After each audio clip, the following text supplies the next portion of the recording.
नमस्कार सर्वांना. सुटता सुटेना तिढा विचारांचा, बरोबर आहे ना? या विचारांचा उगम कुठे आहे? या विचारांचा अंत कुठे आहे? हा प्रश्न आपण जर का आपल्याला विचारला तर त्याचे उत्तर नाही असेच येणार किंवा माहीत नाही असे येणार.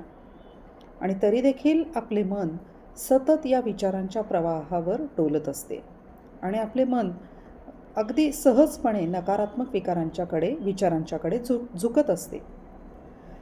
हे विचार थांबवता येतात का हो? नाही ना.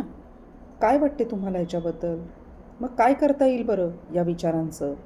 हा विचारांचा तिढा, पिढा जो सतत आपल्या मनामध्ये, हृदयामध्ये रुतलेला आहे, ज्याचा सतत आपल्याला त्रास पण होतो आहे, त्याचे काय बरे करायचे? जर आपल्याला माहीत आहे की एखादी गोष्ट आपल्या हातात नाही आहे, की जसं की विचारांना थांबवणं शक्य नाही आहे, यासाठी मी एक उदाहरण देऊ इच्छिते. पाण्याचे बघा. पावसाचे पाणी झरा, ओढा, नाला, नदी या सर्व स्वरूपांमध्ये वाहत असते आणि असे म्हणतात की पाणी आपली वाट कधीही सोडत नाही.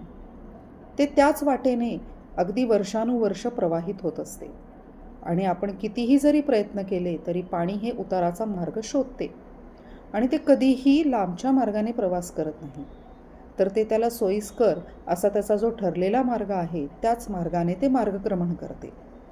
आपल्या विचारांचे देखील असेच काहीसे आहे असे वाटते, हो ना? त्याचा उगम आपल्याला माहीत नाही, ते विचार कोठे जाऊन संपणार हे माहीत नाही, पण साक्षी भावाने आपण त्याचा प्रवाह पाहू शकतो. सतत पाहत असतो की ही विचारांची प्रक्रिया किंवा मालिका, टी व्हीवरील मालिकेप्रमाणे सिरियल पाहतो ना आपण, ती संपत नाही, ती चालूच राहते. त्याप्रमाणे ही विचारांची प्रक्रिया किंवा मालिका देखील संपत नाही. हा अखंड चालणारा प्रवाह आहे. मग जर का सतत आपण त्यात गुंतून राहिलो, म्हणजे विचारच सतत करत राहिलो, तर काय होईल? तर बघा, आता ह्या टी व्हीचंच उदाहरण घ्या किंवा वेबसिरीजचं उदाहरण घेऊया. आता ती बिंज वॉच करण्याची पद्धत आली आहे. म्हणजे एखादी वेबसिरीज, तिचे जर का 10 एपिसोड असतील तर ते एकाच रात्रीत, एकाच दिवसात बघून संपवायचे. याला बिंज वॉच म्हणतात. मग हा बिंज वॉच आपल्या मनात, आपल्या विचारांच्या बाबतीत सतत चालूच असतो की. मालिकेप्रमाणे, वेबसिरीजप्रमाणे आपण सतत त्या विचारांना पाहतो. कधी आनंदी होतो, म्हणजे जसं मालिका पाहिल्यानंतर, मूव्ही पाहिल्यानंतर आपण कधी आनंदी होतो, कधी दुःखी होतो, कधी निराश होतो, कधी उत्साह पण आपल्याला येतो त्या मालिका किंवा वेबसिरीज बघून, तर कधी कधी आपण निराश देखील होतो.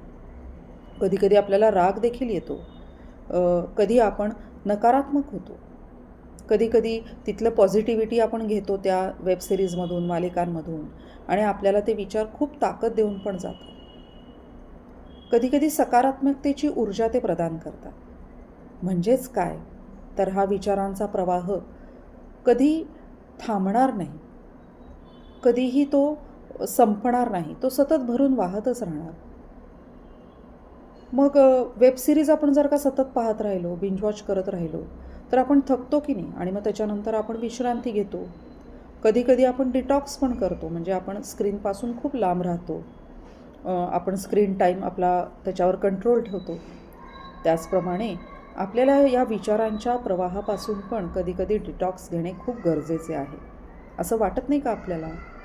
या विचारांचे स्विच ऑफ करण्याचे बटन असं काही नाही आहे, जसं की आपण लाईट ऑन ऑफ करतो, स्विच ऑफ करतो, तसं नाही आहे.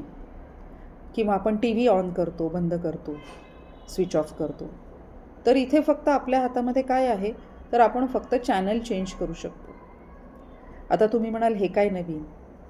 म्हणजेच मला असं म्हणायचं की ही सिरियल मला नाही आवडत, तर आपण काय करतो? चॅनल चेंज करतो.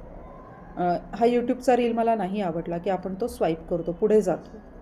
म्हणजेच मला असं म्हणायचं आहे की हे विचार जर का मला त्रासदायक आहेत, मला माहिती आहे, तर मी त्याच विचारांच्या भेंडोळ्यामध्ये अडकून बसण्याच्या ऐवजी, तोच एपिसोड मला न आवडता पाहण्याच्या ऐवजी, दुसरा एपिसोड जो चांगल्या विचारांचा आहे, जो मला ताकद देणारा आहे, तो आपण स्विच ऑन करू शकतो. बरोबर आहे ना?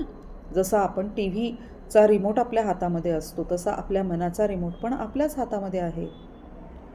आणि एवढेच फक्त आपल्या हातामध्ये, म्हणजे विचारांचा प्रवाह पूर्णपणे थांबवणं आपल्या हातात नाही आहे, तर विचारांचं जे चॅनल आहे, विचारांचं जे काही मालिका आहे, ती आपण चांगली पाहू शकतो. म्हणजे वाईट पाहण्यापेक्षा आपण चांगली पाहू शकतो. आणि हेही काही कमी नाही. निसर्गाने किंवा देवाने ही इनबिल्ट सोय, जसं ॲपमध्ये काय काय फीचर्स असतात तसं आपल्या मानवी ॲपमध्ये ही सोय करून ठेवली आहे. म्हणजे सतत आपण नकारात्मकच विचार नाही करत, आपण पॉझिटिव्ह पण करत असतो. पण एकदा त्या नकारात्मक विचारांच्या भेंडोळ्यामध्ये आपण गुंताळत अडकलो की त्याच्याकडून बाहेर येण्याचा हा मार्ग आपल्याला शोधला पाहिजे. आणि त्याचं रिमोट हे आपल्याच हातात आहे. म्हणजे ही मालिका बंद करायची आणि दुसरी मालिका पाहायला साक्षीभावाने आपण सुरुवात करायची आहे. म्हणजे मला म्हणायचं आहे की हा विचारांचा प्रभाव सतत आपण चांगल्या मार्गाकडं तो आपल्यालाच वळवायला लागणार आहे आणि आपल्याला तो वळवता आला पाहिजे.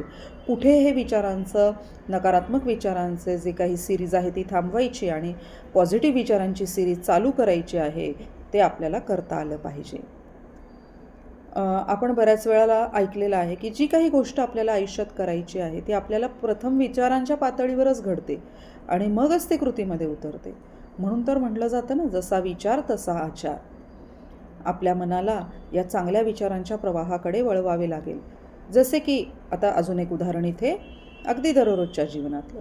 शेतकरी पिकाला पाणी देत असतो आणि तो पाटाचे प्रवाह वळवतो. ऊसाच्या शेताला पाणी देतोय शेतकरी, तो पाटाचे प्रवाह वळवतो, तिथे मातीचा बांध घालतो. त्याच पद्धतीने आपल्याला देखील आपल्या विचारांचे प्रवाह या पाण्याच्या पाटाप्रमाणे शेतातल्या वळवता आले पाहिजे. नको असलेल्या विचारांना आपण तिथे स्टॉप केलं पाहिजे किंवा त्याला बांध घालता आला पाहिजे.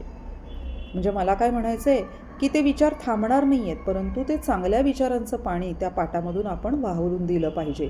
सकारात्मकतेचं जे पाणी आहे ते पाटामधून खळखळून वाहिले पाहिजे. मगच आपल्या मनातील चांगल्या विचारांचे बी जे काही आहे ते रुजेल. बरोबर आहे ना?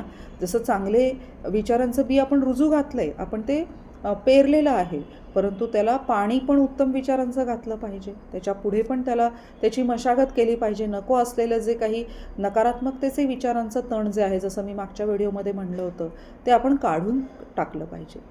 आणि मग ह्याच्यातूनच आपलं उत्तम कृतीचं पीक हे जोमाने वाढेल आणि त्याला सुंदर, उपयोगी असं फलित त्याचं जे काही रिझल्ट आहे तो आपल्याला सुंदर कणसाच्या रूपाने लगडेल. म्हणजे जसं इथे मी पिकाचं उदाहरण घेते म्हणून मी तसं सांगितलेलं आहे. म्हणजे आपल्या सुंदर कृती आपल्या हातून घडतील. चला तर मग आत्तापासून आपण नको त्या विचारांना बांध घालूया, स्विच ऑफ करूया आणि हव्या त्या विचारांना, चांगल्या विचारांना स्विच ऑन करूया आणि त्यांना वाहवत ठेवूया, जेणेकरून आपले मन आनंदी राहील. पटलं ना? मग चला आपण निगेटिव्हिटीचं जे चॅनल आहे ते बंद करूया आणि पॉझिटिव्हिटीचे जे विचार आहेत त्यांचे विचार आपण प्रवाहित करूया आणि आपले मन आपण आनंदी ठेवूया. धन्यवाद.